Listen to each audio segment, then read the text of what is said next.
سورہ عبسہ مکی صورت ہے، ہجرت سے پہلے اس کا نزول ہوا۔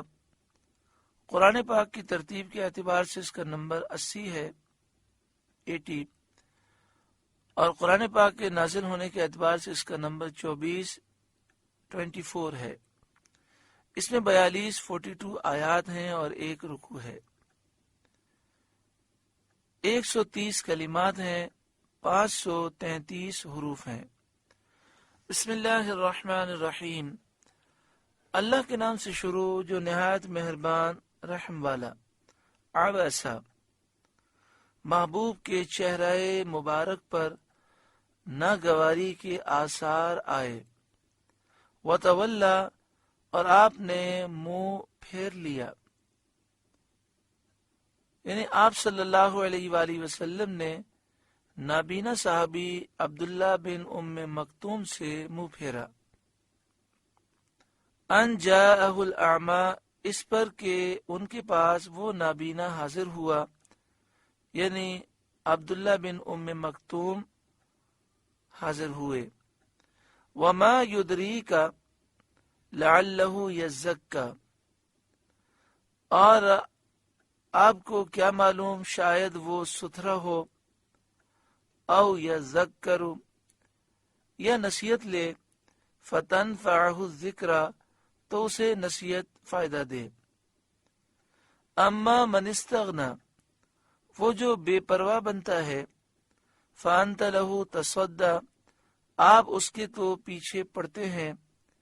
وما علیک الا یزکی، اور آپ کا کچھ نقصان نہیں اس میں کہ وہ ستھرا نہ ہو۔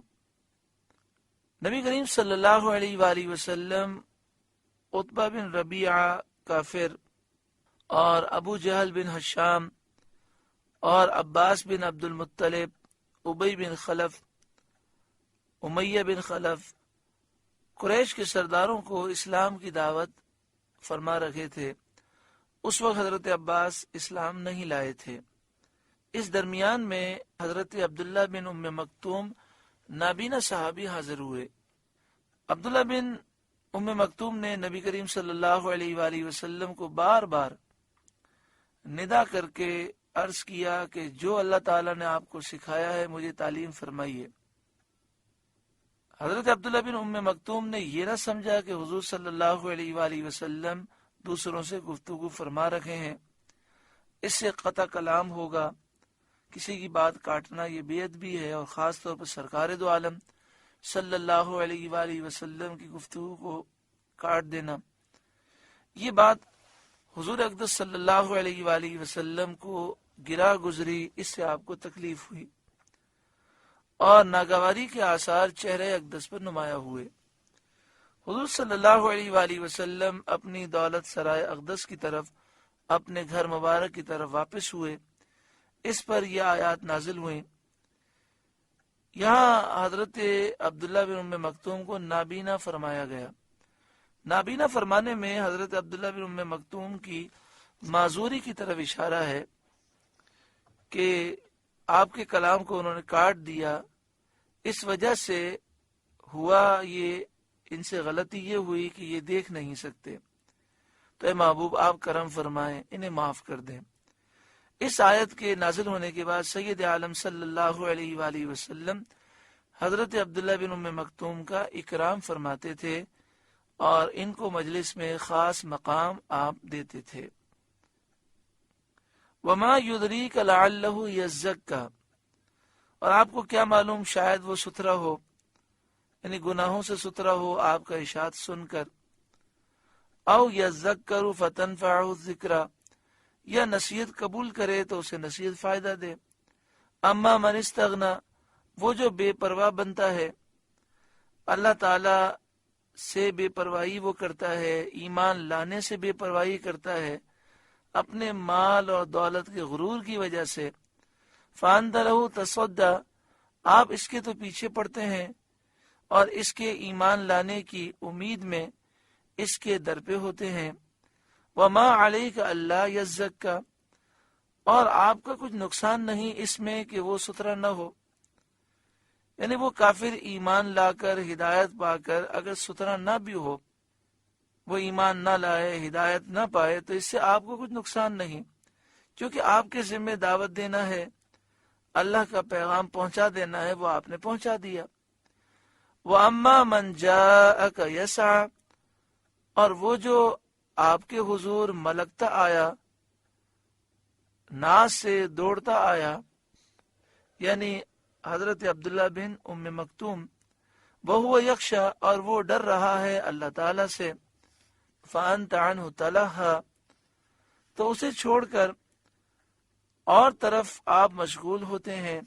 کَلَّا، یوں نہیں، یعنی ایسا نہ کیجیے، اِنَّهَا تَذْکِرَہ، یہ تو سمجھانا ہے، یعنی آیات قرآن مخلوق کے لیے نصیحت ہیں۔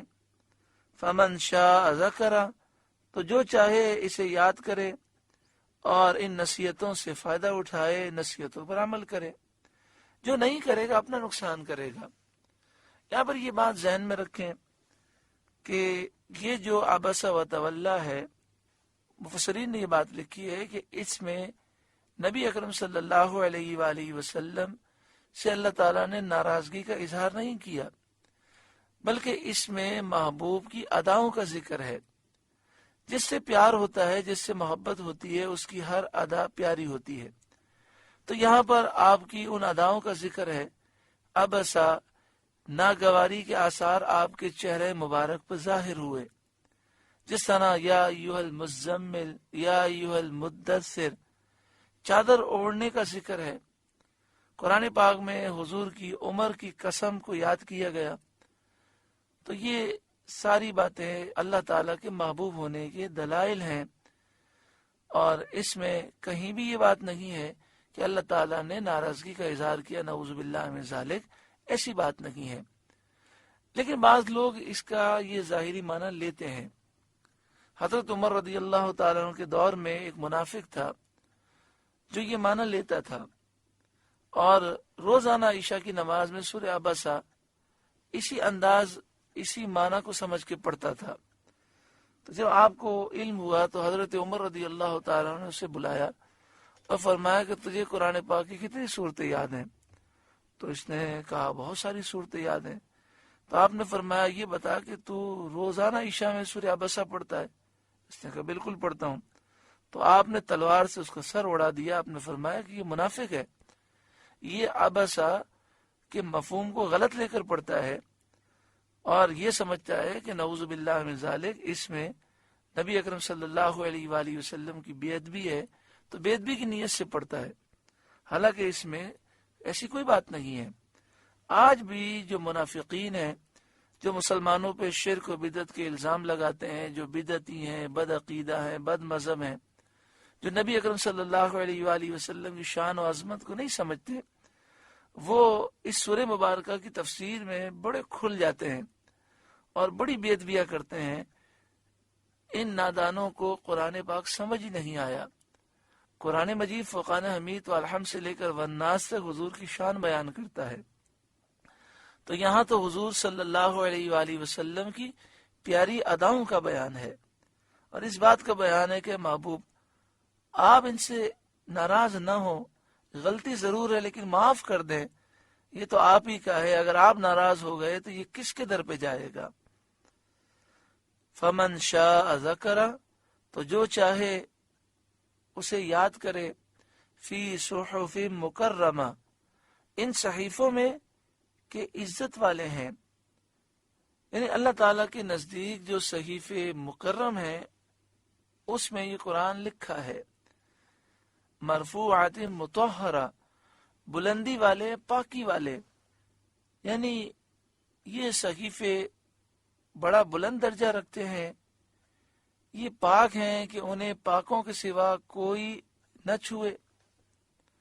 قرآن مجید فقان حمید وہ پیاری کتاب ہے کہ اسے بے وضو کو ہاتھ لگانے کی اجازت نہیں ہے۔ بِأَیْدِی سَفَرَہ، ایسوں کے ہاتھ لکھے ہوئے، کرام بررہ، جو کرم والے نیکوکار ہیں، یعنی اللہ تعالیٰ کے فرما بردار ہیں، اور وہ فرشتے ہیں جو اس کو لوح محفوظ سے نقل کرتے ہیں، لکھتے ہیں۔